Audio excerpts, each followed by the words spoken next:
Chemistry का हिंदी क्या होता है? रसायन शास्त्र। केमिस्ट्री का हिंदी क्या होता है? रसायन शास्त्र। कोई दिक्कत है इसमें?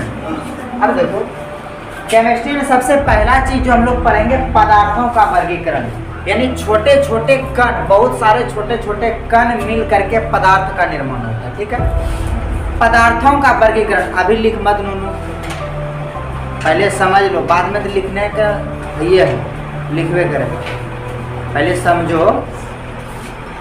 पदार्थों का वर्गीकरण। पदार्थ का वर्गीकरण यानी पदार्थ को दो भागों में बांटा गया है। पदार्थ को दो भागों में, जिसमें पहला है भौतिक आधार और दूसरा है रासायनिक आधार। भौतिक आधार और रासायनिक आधार। अब भौतिक आधार को तीन भागों में, पहला ठोस, द्रव, गैस। तीन भाग कौन कौन सा? ठोस, द्रव, गैस। रासायनिक आधार पर दो भागों में, रासायनिक आधार को दो भागों में बांटा गया, एक शुद्ध और एक अशुद्ध। अशुद्ध का मतलब हो जाता है मिश्रण। क्या हो जाता है? मिश्रण। जैसे दूध में पानी मिला दिया, दूध में पानी मिल गया तो वो मिश्रण हो गया, दूध और पानी का मिश्रण हुआ। उसी प्रकार से अब देखो, तत्व जो है, शुद्ध को दो भागों में बांटाया, एक तत्व और एक यौगिक। शुद्ध दो भागों में, तत्व और यौगिक। तत्व फिर तीन भागों में बांटाया, पहला धातु, दूसरा अधातु, तीसरा अधातु। तत्व तीन भागों में बांटा, धातु, अधातु, उपधातु। यौगिक जो है, यौगिक दो भागों में बांटाया, पहला कार्बनिक, दूसरा अकार्बनिक। यौगिक का कितना पार्ट? दो पार्ट, कार्बनिक और कार्बनिक। अशुद्ध यानी मिश्रण जो है, एक समम एक विषमम। समम एक विषमम, ये हो गया क्या? अशुद्ध मिश्रण। कौन सा मिश्रण? अशुद्ध मिश्रण। यहाँ तक कोई दिक्कत है?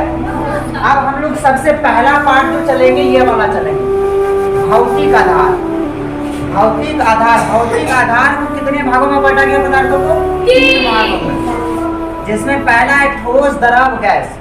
अब देखो, इसमें आता है ठोस। ठोस का मतलब होता है सॉलिड, कोई भी चीज सॉलिड होना। क्या होना? सॉलिड होना, ठोस हो जाना। देखो यहाँ पर हम लिखे हैं ठोस, सॉलिड। मतलब ठोस वे पदार्थ हैं जिनका आकार तथा आयतन दोनों ही निश्चित रहता है। ठोस हम उसको कहते हैं जिसका आकार में भी कोई चेंज नहीं और आयतन में भी कोई चेंज नहीं। जब आकार और आयतन दोनों निश्चित हो, उसको हम लोग ठोस कहते हैं। फॉर एग्जाम्पल जैसे ले लो ये मार्कर। ये मार्कर का आकार भी इसी तरह से रहेगा, चाहे पुराना हो, नया हो, किसी हो जाए। और इसका भार क्या घटेगा? जितना है उतने रहेगा, निश्चित रहेगा। जब आकार और आयतन दोनों निश्चित रहेगा तो उसको हम लोग ठोस कहते हैं। याद हो गया? कोई दिक्कत?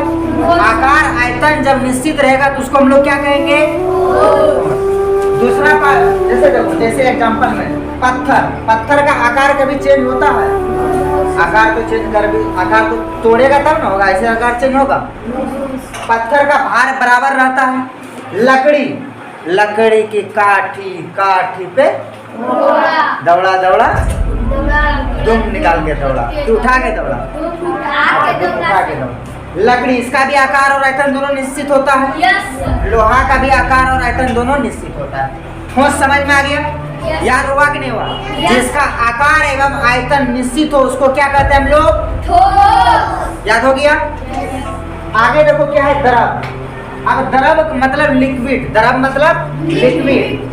द्रव वे पदार्थ है जिनका आयतन तो निश्चित होता है किंतु आकार निश्चित नहीं होता।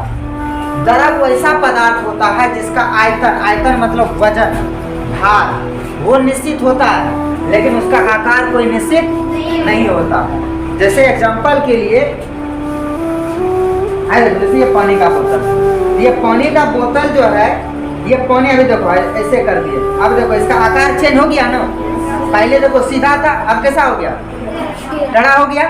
लेकिन इसका जो भार है, ऐसे में भी उतना ही भार रहेगा, यानी वजन, आयतन, और ऐसे में भी उतने आयतन रहेगा। क्या अलग होगा? नहीं होगा। मतलब कहने का मतलब ये हो गया, आकार चेंज हो सकता है बट आयतन चेंज नहीं हो सकता है। उसी को हम लोग द्रव कहते हैं। उसी को हम लोग क्या कहते हैं? द्रव कहते हैं। कोई दिक्कत है इसमें? जैसे दूध, जैसे दूध, पानी, डीजल। डीजल गाड़िया वाला गाना सुना है? ये आवाज चलावे डीजल, कैसे गाना गाता है? समझ गया? तो ये द्रव समझ में आ गया। यहाँ तो कोई दिक्कत है? अगला पार्ट आता है गैस। इस गैस मतलब, गैस तो बहुत प्रकार का होता है। गैस वे पदार्थ है जिनका आकार तथा आयतन दोनों ही अनिश्चित होता है। ठोस का क्या बोले, आकार और आयतन दोनों निश्चित होता है। द्रव का क्या बोले, आकार निश्चित नहीं होता है बट आयतन निश्चित होता है। और गैस का आकार और आयतन दोनों में से कुछ भी निश्चित नहीं होता है, उसको हम लोग क्या कहते हैं, गैस। जिसका आकार एवं आयतन निश्चित नहीं हो उसको क्या बोलेंगे, गैस बोलेंगे। जैसे ऑक्सीजन, मीथेन, गोबर गैस। और गैस बहुत तरह का होता है, कभी कभी गैस छोड़ भी देता है, तो छोड़ता है कि नहीं छोड़ता, तो छोड़ने के बाद वो मिल जाता है, मतलब वायु में मिल जाता है। तो आकार आयतन कुछ निश्चित पता चला, कोई ज्यादा देर तक छोड़ता है, कोई कम छोड़ता है, छोड़ता है कि छोड़ता है। तो अब जब बहुत कोई लंबा एकदम सुर तक छोड़ेगा और कोई कम सुर तक छोड़ता, तो उसको हम लोग क्या कह देंगे, गैस। कोई दिक्कत है इसमें? अब जैसे बर्फ यानी कोई ठोस है, जब उसको गर्म करेगा तो वो जल में बदल जाएगा, और जल को ज्यादा गर्म करेगा तो वाष्प बनकर उड़ेगा कि नहीं उड़ेगा। तो गैस में हो गया, ठोस, द्रव, गैस, तीनों समझ में आ गया। मान के चलो कोई जल को हड़िया में रख दिया, हड़िया में रखा, निश्चित आयतन हो गया। अब देखो इस जब जल वहाँ कोई मान के चलो जैसे बर्फ का टुकड़ा, तो बर्फ एक टुकड़ा है, पूरा हाथ टुकड़ा है, कड़ा है, उसको गर्म किया, जल में बदल गया, जल में बदल द्रव हो गया।